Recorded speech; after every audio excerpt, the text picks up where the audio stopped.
যেতিয়া মানে পৰশুৰামে শিলটো আপোনাৰ কুঠাৰে ভাঙি পেলাই দুভাগ কৰি লোহিত নদীখন মানে ব্ৰহ্মপুত্ৰখন মুকলি কৰি দিছিলে।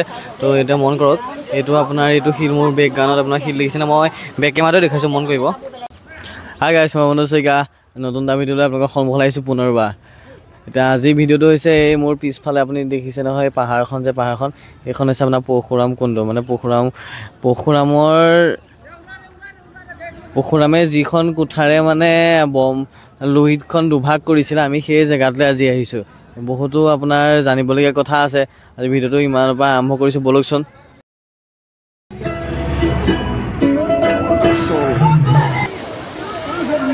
গাইছ, আজি আপোনালোকক দেখালোঁ ব্ৰহ্মপুত্ৰৰ উৎপত্তি স্থান মানে পৰশুৰাম কুণ্ড। তো পৰশুৰাম কুণ্ডৰ প্ৰথম আপোনাৰ আছিলে নামটো আপোনাৰ ব্ৰহ্মকুণ্ড। তো ব্ৰহ্মকুণ্ডটো আপোনাৰ পৰশুৰাম কুণ্ড হ'ল কেনেকৈ?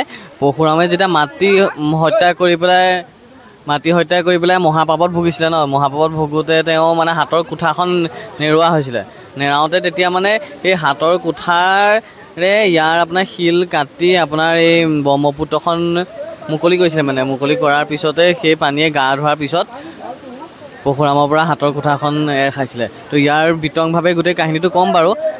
প্ৰথমতে আপোনালোকক মই গোটেই দৃশ্যটো দেখাই লৈছোঁ, ব্ৰহ্মপুত্ৰখন কেনেকৈ উৎপত্তিছিলে, কি কথা যিমান মই দেখিছোঁ আপোনালোকক দেখাই লৈছোঁ। তাৰপিছত মই ধুনীয়াকৈ কাহিনীটো ক'ম আপোনালোকক।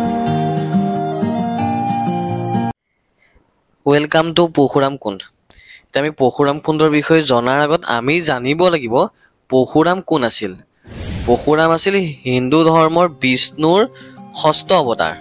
আৰু যেতিয়া আমাৰ কলি যুগৰ অন্ত পৰিব, কল্কি অৱতাৰ ল'ব, তো কল্কি গুৰুৰূপে পৰশুৰাম আৱিৰ্ভাৱ হ'ব।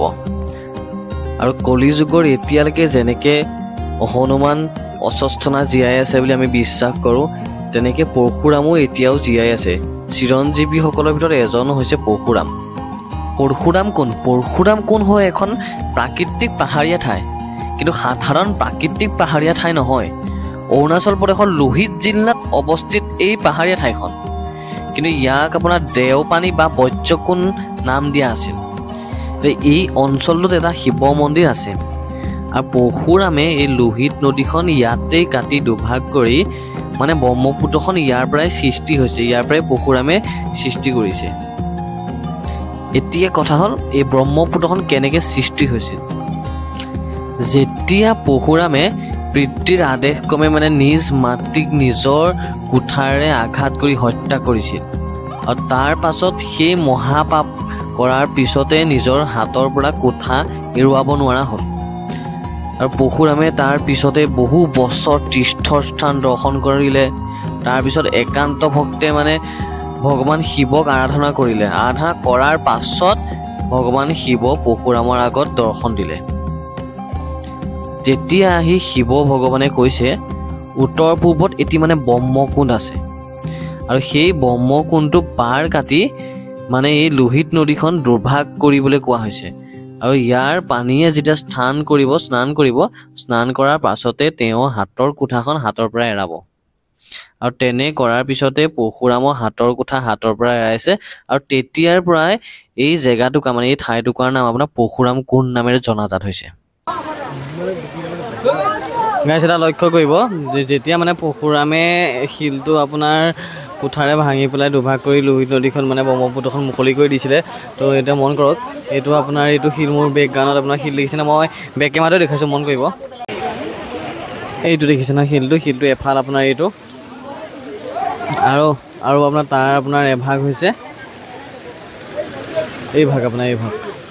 ইয়াত দেখাবলৈ অকণমান দিগদাৰ হৈছে এই ভাগ, আৰু তাৰে আপোনাৰ এভাগ হৈছে এই ভাগ। এইটো শিল দেখিছে নহয় কুঠাৰে কাটি থোৱা। তো ইমান ডাঙৰ শিলটো কুঠাৰে কাটিছে। তো ভাবি চাওক কুঠাৰখন আপোনাৰ কিমান ডাঙৰ হ'ব ভগৱান।